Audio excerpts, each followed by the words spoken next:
Mas tem uma causa em especial, que é o seguinte.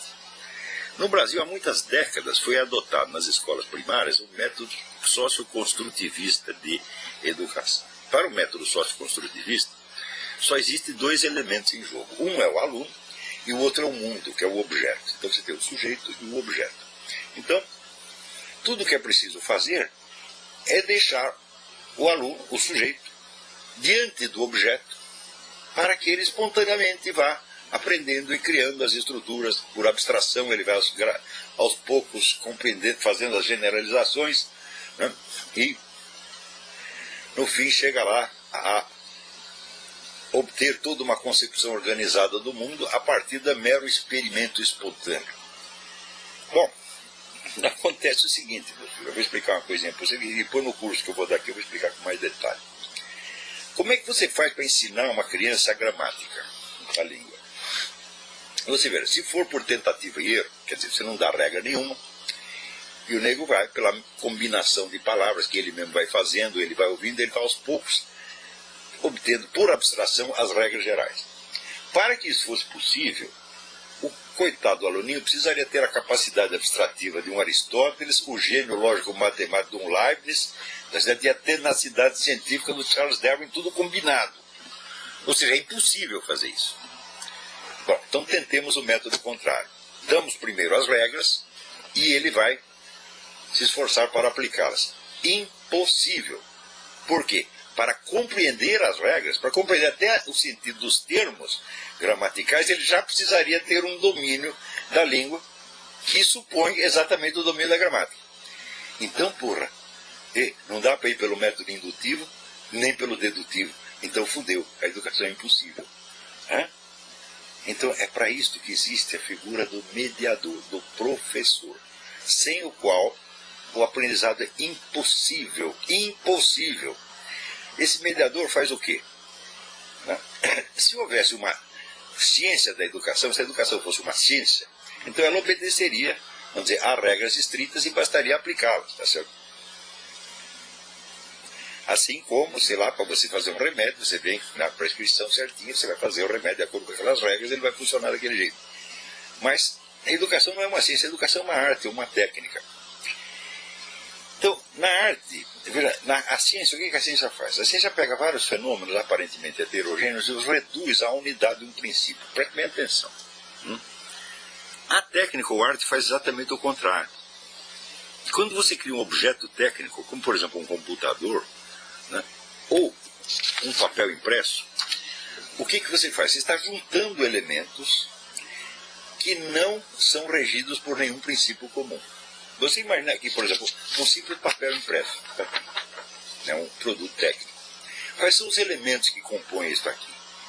Né? No mínimo 3. Você tem a língua no qual o negócio está escrito, você tem a tinta no qual foi impresso e você tem o papel. É possível existir algum princípio comum que explica ao mesmo tempo as regras da gramática, a fabricação da tinta, né? A química da tinta e a fabricação do papel? Não. Então são coisas heterogêneas, teoricamente irredutíveis. Irredutíveis a uma teoria comum. Não pode haver uma teoria comum dessas 3 coisas. Estão acompanhando? Para você fazer um computador, você precisa do quê? Você precisa, no mínimo, você precisa do código binário, não é isso? E do plástico que vai compor aqui o corpo do computador, né? E da medida das teclas que são ajustadas pelo tamanho do dedo humano. A tecla não é deste tamanho e nem desse tamanho. Ela é da medida do dedo humano para poder ser teclada. Então, pergunto eu, existe algum princípio científico comum que explica ao mesmo tempo o código binário, a anatomia do dedo humano e a química do plástico? Não. São coisas absolutamente heterogêneas. O que a técnica faz? A técnica junta tudo isso, não numa unidade teórica, mas numa unidade material. Isso quer dizer que a racionalidade da técnica é o contrário da racionalidade da ciência. Tá certo? Espero que tenha entendido, não dá tempo de explicar muito. Tá certo? Então, a arte ou técnica é justamente a habilidade de você sintetizar num produto material, ou numa técnica material, elementos que são teoricamente heterogêneos e irredutíveis a uma racionalidade comum. A educação é precisamente isso. Então isso quer dizer que a arte ou técnica é a habilidade de você chegar a um resultado racional mediante meios que são meio racionais e meio irracionais. Então não há um controle completo do processo. Quem quer que tenha acompanhado a fabricação de um produto, desde a sua concepção originária até o seu fracasso ou sucesso do mercado, você sabe que o processo não é muito controlado, é tudo meio assim, né? É que nem você pintar, você já viu pintar o céu com aquarela? Né? Tinta a óleo, você vai dando pincelada, pincelada. Na aquarela não, você molha o papel, joga 2 gotas de tinta e fica mais ou menos assim para ver se sai um céu. Né?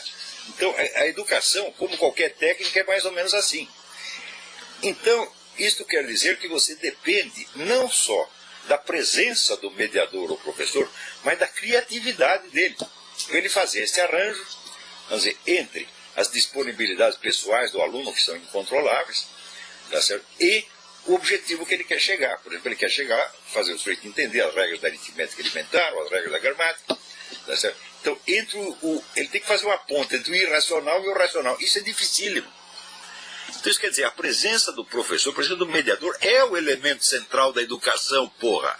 Agora, toda esta escola que foi adotada no Brasil há 50 anos, que vem esses filhos das putas, esse Jean Piaget, Emília Ferreiro, Vygotsky, Paulo Freire, todo esse bando de charlatães vigaristas, porra.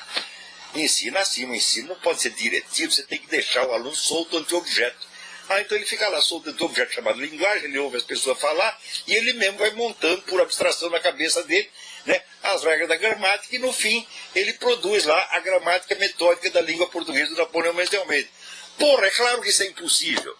Acontece que as crianças educadas assim, não é que elas não aprendem gramática, elas ficam numa confusão e de uma inépcia mental terrível, terrível, terrível, terrível. Você pega hoje um jornal, eu hoje mesmo estava lendo a primeira página da Folha de São Paulo. Você tem uns 20 erros de gramática na primeira página de um jornal, porra. Isso quer dizer que os profissionais de idioma não sabem mais de idioma, né? E as pessoas assim, elas não conseguem raciocinar, não conseguem diferenciar alhos de bugalhos. Elas vivem numa espécie de pasta mental, que eu chamo da síndrome do piu-piu. Né? Aquele negócio, o fato está na cara dele, de, pô, será que eu vi um gatinho? Eu vi um gatinho, não vi um gatinho. Fica todo mundo assim, porra. Então, agora, quando a pessoa é assim, do ponto de vista intelectual, o que passa a predominar na conduta dele? A impulsividade. Não sendo capaz de articular as coisas racionalmente, ele tem que seguir o quê? O que sobra. O que sobra é o primeiro impulso que vier. Então você cria uma geração de jovens burros, impulsivos, violentos, né? Que hoje você sabe que, por exemplo, ser professor numa escola primária ou secundária é um risco que você corre. Não teve aquele caso, os caras botaram fogo no cabelo da professora, e daí veio lá a Secretaria de Educação não deixar punir o rapaz. Não pode, né? Prejudicaram o aprendizado deles, tem que deixar os coitadinhos. Agora, teve uma menina que correu para ajudar a professora, para apagar o fogo. Esta teve que sair da escola, por quê? Porque os alunos queriam bater nela. Então, a única castigada foi a menina que fez o bem. E é assim que estão sendo educadas as crianças brasileiras. Educadas por quem? Por outros idiotas que também aprenderam no método socioconstrutivista e são analfabetos, impulsivos, violentos.